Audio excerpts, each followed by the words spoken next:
Felipe Piña escribió Los cuentos del abuelo José, refiriéndose a José de San Martín. Después de liberar medio continente, José de San Martín comenzó a ser perseguido por sus enemigos de siempre, los unitarios de Buenos Aires, que no le perdonaban el haber elegido la lucha por la independencia por encima de las guerras civiles. Lo hacían responsable de la caída de la capital en manos de los caudillos del litoral. En 1820, y lanzaron una campaña de calumnias en su contra en los medios de prensa afines a Bernardino Rivadavia, el todopoderoso ministro de gobierno de la provincia, más rica del país. También lo rodearon de espías y hasta lo amenazaron de muerte. José no pudo siquiera llegar a tiempo para darle el último adiós a su esposa Remedios. Finalmente, en medio de anuncios en la prensa sobre posibles juicios, totalmente arreglados para inculparlo, decidió de todos modos bajar a Buenos Aires desde Mendoza para rendirle un último homenaje a su compañera y reencontrarse con su querida hija Merceditas, Chiche, como le gustaba llamarla, que había quedado al cuidado de su abuela y de su tía mientras él encaraba la campaña al Perú. Junto con Merceditas fueron a la tumba de Remedios y colocaron una placa de mármol en la que el general había hecho tallar: aquí descansa Remedios de Escalada, esposa y amiga del general San Martín. Era tanta la ingratitud y la persecución que José decidió marcharse de su amada patria junto a su hijita y a Eusebio, su asistente peruano. Desde el puerto partieron hacia Francia, donde gobernaban nuevamente los Borbones, primos de Fernando VII, por lo que les negaron el ingreso argumentando que San Martín era un peligroso revolucionario americano. De allí pasaron a Inglaterra, pero la vida en ese país les resultó tan costoso que se instalaron en la más humilde y económica Bruselas. José, Mercedes y Eusebio vivían muy modestamente en la actual capital de Bélgica, porque el gobierno de Buenos Aires no le pagaba al general sus pensiones. Hubo que esperar a que los vientos políticos cambiasen para que hacia 1830, cuando cayó la dinastía borbónica, San Martín se mudara a París.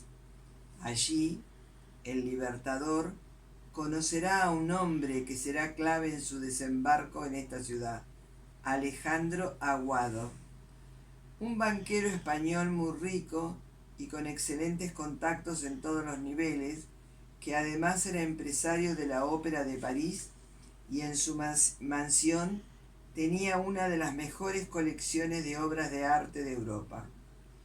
A José le fascinaba la pintura y la música, por lo que el vínculo con Alejandro se estrechara. Con la ayuda y el asesoramiento del banquero, comprará un bello departamento cerca de la Ópera de París. En 1832, padre e hija enfermaron gravemente de cólera y fueron atendidos por el médico argentino Mariano Balcarce, hijo del general Balcarce, un querido amigo y compañero de San Martín en el ejército de los Andes. En estos tiempos del cólera nació el amor entre Mariano y Mercedes, que se casaron en diciembre de ese mismo año, partiendo de luna de miel a Buenos Aires. A comienzo de 1834, Mercedes y Mariano regresaban a Francia con un miembro más de la familia, María Mercedes Balcarce, la primera nietita del Libertador, que había nacido en Buenos Aires el 14 de octubre de 1833. En su regreso, junto con el histórico sable Corvo, que su suegro le había pedido especialmente que recuperara, Mariano Balcarce le llevó a San Martín las sumas que hacía años el gobierno le adeudaba y que su cuñado Manuel Escalada venía sistemáticamente reclamando.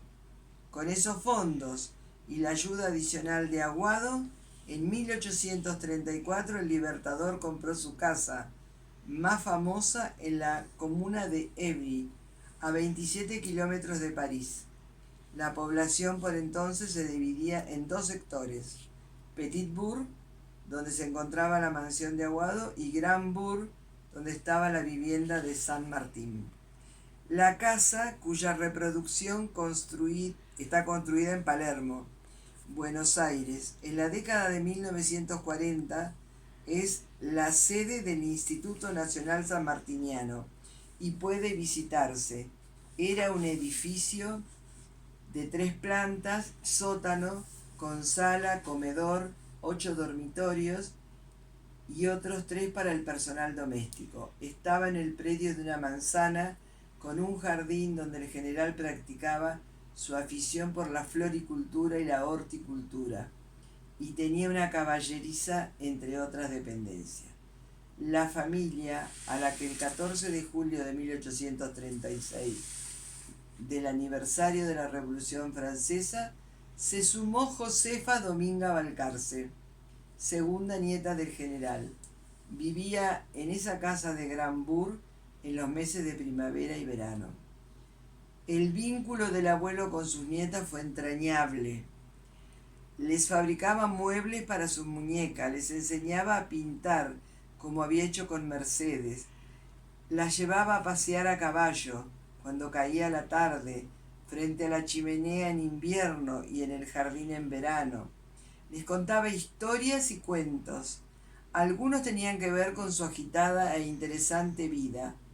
Otros los había recogido andando y batallando por los caminos de 3 continentes. A nuestro querido Libertador le interesaban muchas cosas y supo transmitirle esa curiosidad, primero a su hija Merceditas y luego a sus nietas. Le encantaba la música, tocar la guitarra, pintar paisajes marinos, hacer muebles, trabajar la madera, ocuparse de la huerta y del jardín. Hasta arreglar relojes. Dedicaba horas a la lectura y entre sus preferidos estaba El Quijote, de Miguel de Cervantes Saavedra, y las obras de filósofos griegos. También leía con mucho interés los diarios que le llegaban de Buenos Aires y que le traían noticias de su querida y lejana patria.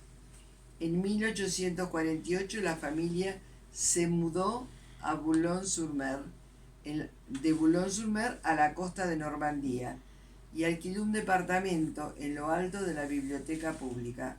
A causa de sus cataratas avanzadas, el general quedará ciego para siempre, pero seguirá hasta los últimos días contando sus historias y pidiéndole a Mercedes que le lea los diarios argentinos y algunas páginas de sus libros preferidos.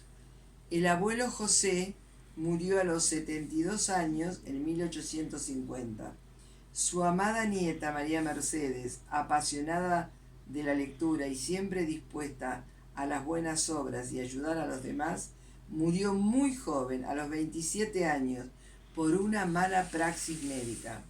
Josefa Dominga, Pepita, vivió muchos años, se casó con un diplomático mexicano de familia muy adinerada y juntos compraron una enorme mansión en Brunoy, que a la muerte de su marido, la nieta del Libertador destinaría a un hogar para los pobres. Durante la Primera Guerra Mundial se dio parte del lugar para la instalación de un hospital. Terminado el conflicto, Josefa Balcarce fue honrada con la mayor distinción que otorga el gobierno francés, la Legión de Honor. Tras donar todos sus bienes a los necesitados, Pepita murió en 1924. Nos quedan las historias, estos cuentos que el abuelo José les podría haber contado a sus nietas, que aquí les dejo y espero que disfruten mucho.